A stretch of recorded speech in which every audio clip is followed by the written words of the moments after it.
Well, Mr. Fish Whisperer here on the banks of Sandy Creek, and it's kind of cold out here today. As you can see, snow behind me. And a little bit of a melt. It's probably about 38 degrees, and as you can see, stream's moving pretty quickly, so you got to be careful where you step. And there's some ice on the banks, and I'm standing in a spot here. And I'll tell you, I got to keep an eye out for the big chunks of ice flowing down, because one hits you the wrong way, it'd take you down. And I don't want to be taken down in this cold water.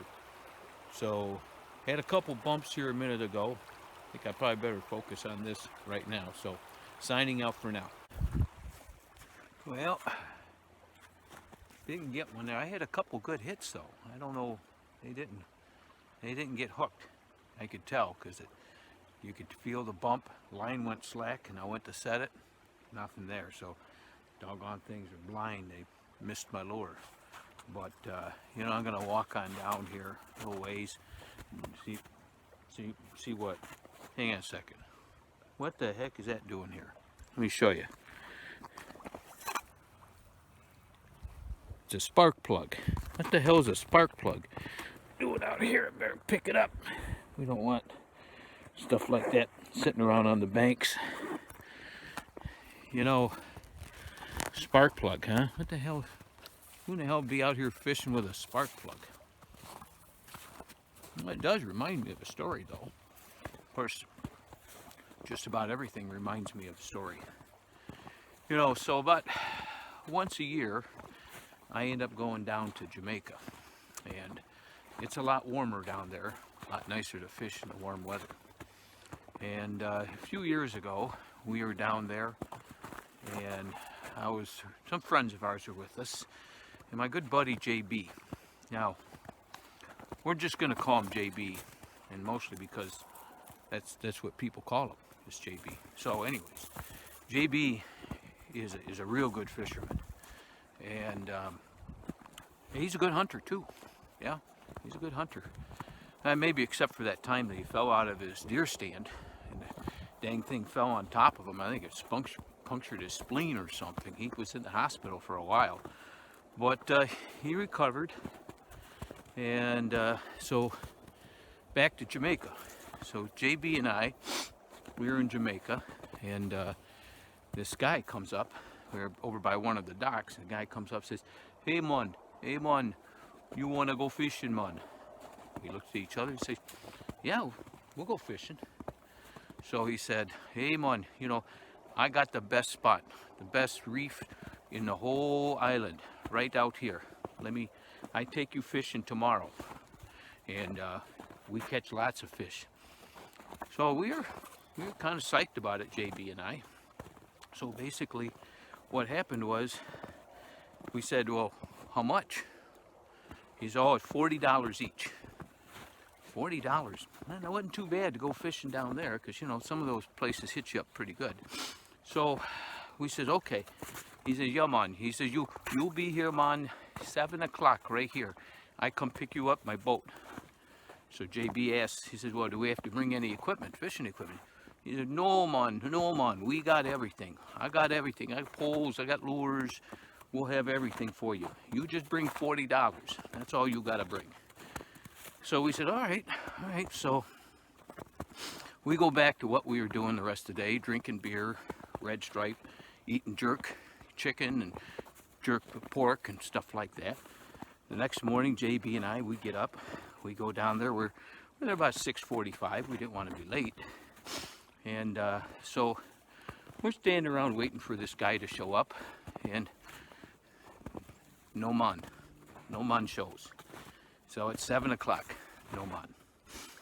He comes up, now it's 7:30, no man.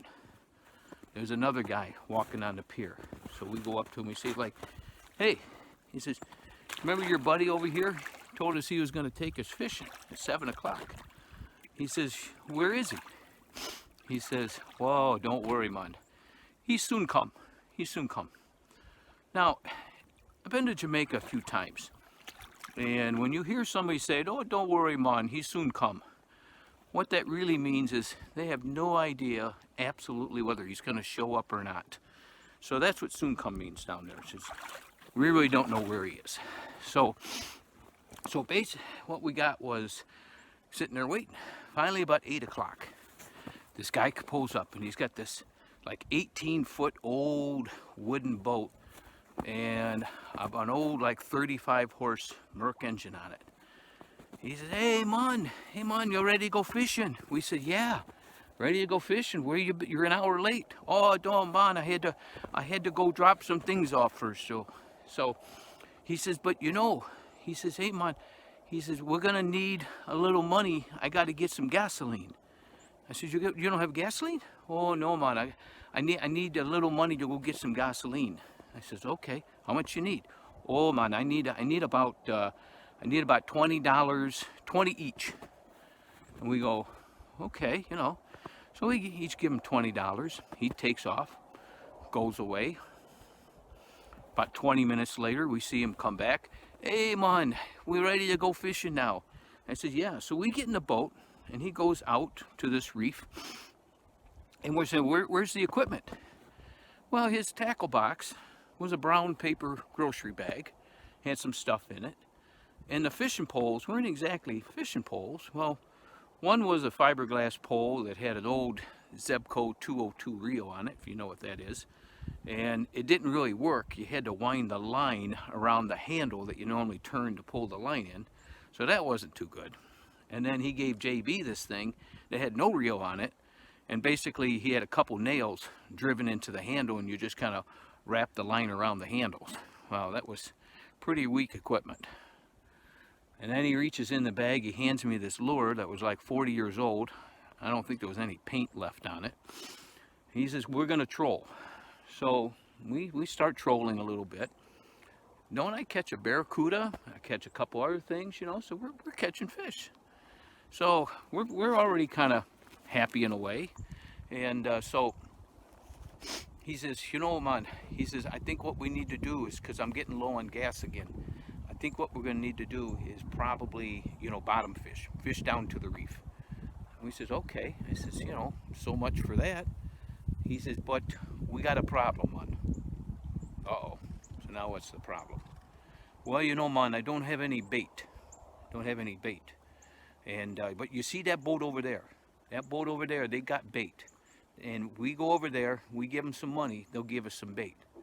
So we're just going like, well, how much we got to give them? $10. We got to give them $10 to get some bait. So we go on over there. We give the guy $10. He cuts off a couple big chunks of squid for us. And now we got some bait. So we go back to our spot and he pulls out the anchor. Now, the anchor was a rope. Untied on the rope was an old cement block. I guess that works as an anchor. It did that day. So we say, like, now we got to fish down to the reef. So he goes, hey man, he says, we got to get your line down. And I go like, well, how are we going to do that? Do we have any sinkers? He says, no man. He reaches in that old grocery bag. What's he pull out? A spark plug. I think it was from a Buick. And he says, tie this onto your line, man. So we tie that on. I'm tying a spark plug onto my line to take it down to the reef. Well, wouldn't you know, between the squid and the spark plug and the hook on the end, I started catching more fish. And we both caught a bunch of fish. Now, our good buddy there, he wanted to keep all the fish, you know, so he didn't let us throw anything back. We got back to the dock. Old JB and I were happy. We caught fish. We used spark plugs to get our line down. And I don't think that's, I think that's the only time I've ever fished with spark plugs. So anyways, I got my spot here. I better watch what I'm doing because there's a lot of ice on the bag here. So I'm gonna go out fishing, all right? Fish whisperer. Okay, this is tricky. You see, I got a good bend in the pole right here. If you can see it. Got a nice brown on. This is gonna be hard. I can't fish and hold the, see if I can get him to come up. Yeah, he's right over there. He's under the surface. All right, I'm gonna have to shut this camera off. Holy crap. Look at the size of this brown. Look at that thing. That was a good tussle. As you can tell, getting it in the net probably wasn't very easy. but we got it up on the bank here. This thing is one of the bigger browns I've ever caught. Now keep in mind, my net and its handle is 22 inches long, so a little tangled up in there. So that's probably a good almost 30-inch fish. So, but anyways, it's a beautiful day out here, and it just got a little bit better. Now let me turn this off. I gotta get the hook. We'll let him go here. Oh, he has my hand. Let's get him back into the water here. Oh.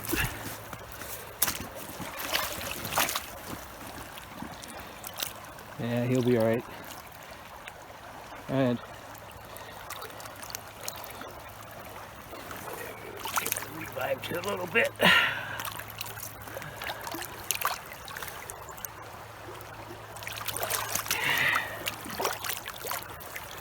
Big horse of a fish.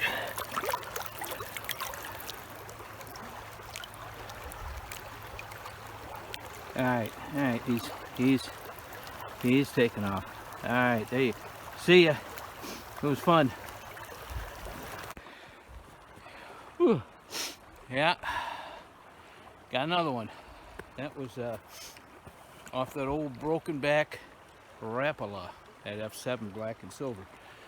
Whew. Well, I'm gonna have to say it's gonna get dark on me here in about 15 minutes. Sun just went down. So this is Mr. Fish Whisperer signing out, and remember, when in doubt, fish with spark plugs. Okay, bye.